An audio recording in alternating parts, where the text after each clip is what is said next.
You are now watching a clip from the Inspired by show. You can watch the full episode on our YouTube channel or listen on iTunes, Spotify, or wherever you get your podcasts. So make sure to head over there, leave us a 5-star rating if you enjoyed it, and follow the show.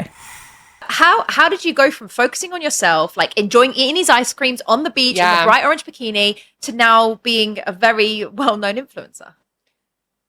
It's baffling. You know, when you put it all together and you lay it all out, it's like, the universe was really like playing some tricks there for a while, wasn't it? So in January this year, and for context, I get really bad seasonal depression, and it really messes me up. So in January of this year, I was like, no, we're not going to succumb to this. And I decided to start getting dressed in like outside clothes, like proper people clothes, because I thought if I get dressed, it's going to force me out the house because I don't want to waste a good outfit, you know? I really don't want to waste a good outfit. And I was just starting to experiment with like, you know, wearing things that I would think were like quite like bold. And like last summer I started wearing color, and I was like, okay, well, let's push the boat out. Like maybe like go for different styles, like tailored looks. I remember I had this big moment where I was wearing neutrals head to toe. And for a long time, I had this belief of like, if you're curvy, don't wear light colors because black is slimming. So I went through this whole, I threw out everything that's black in my wardrobe. And I went through this whole phase of like wearing like whites and neutrals. And I really like, I like it. I like it now a lot. So I started doing that in January. And then I actually started filming Get Ready With Me videos. And if anyone's not familiar with them, you literally just like get ready on camera and then just edit the bits out where you're naked. That's just what happens. And I didn't tell anybody I was doing it. And I didn't promote it. Like normally when you start a new social media channel, it's like, hey guys, I've done this, come follow, didn't tell anybody.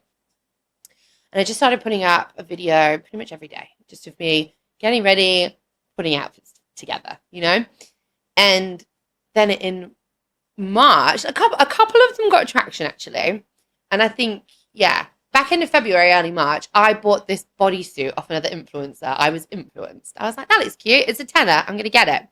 And I did this Get Ready With Me, but I had under 1,000 followers at that point. And I'd actually put on screen the text like, oh, when I hit 1,000 followers, I can link it for you. Because on TikTok, when you hit 1,000 followers, you unlock the ability to then use TikTok Shop as a creator. So you can attach affiliate links. Then if somebody then clicks on the product that you've linked, you can then get between like 10 and 30% commission. You can negotiate it. So that video was still going semi-viral. It's still getting traction now. It's really weird. So that kind of hit like 20,000 views, and I lost my mind. I was like, 20,000 views. Oh my God. And that's when I started then telling people about it. And I started tentatively putting these Get Ready With Me's on Instagram. And I was still a bit like, oh, what are people going to think? Like, not really too sure if it's going to land very well. And they didn't actually, like, they didn't get very much engagement at all on Instagram.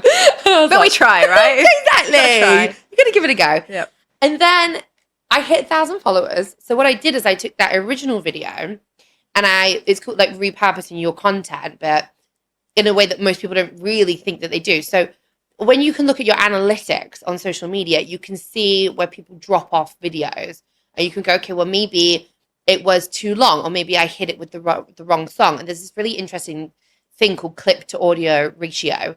And it's basically that we've got such bad attention spans now that you have to have short clips that match audio beats, which is no more than a second, really about half a second. So it's like bam, bam, bam, bam, bam. So you get the pattern disruption with your eyes. So I learned about that. So I took that video that got 20,000 views, and I edited it down from, I think, 28 seconds to 17 seconds. Just using CapCut, like no fancy technology here.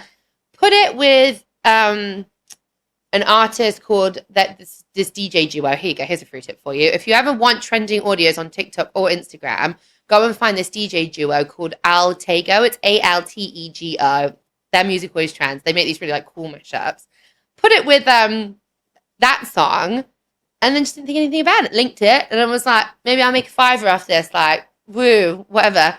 Then we were at Expert Empires in March, and I was trying to pay attention to the very valuable speakers that were on the stage, and my phone kept buzzing in my pocket, and this 17-second long TikTok was going viral, and the money started pouring in, and I was with my friend Tom, and we were just refreshing it, and I shared screenshots of this on my Instagram. It's a highlight with like, you know, the emoji that's like the mind blown one, and you can see me being like, I've made 100 quid off TikTok.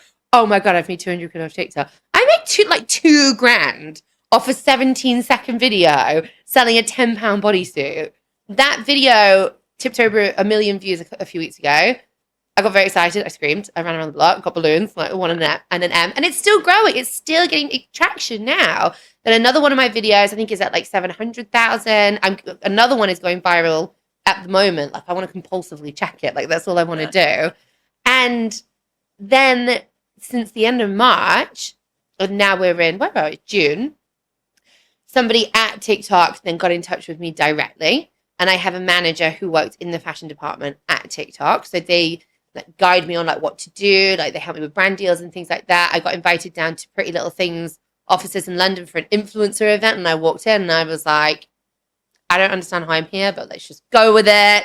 Like, the outfit I'm wearing now was like gifted to me from Pretty Little Thing. This like cute little bodysuit underneath was from Pinsy Shapewear. Like, they're fantastic. They actually pay me $100 as well as giving me free stuff. And apparently I am undercharging horrendously. So I've got a meeting with somebody who's an influencer manager.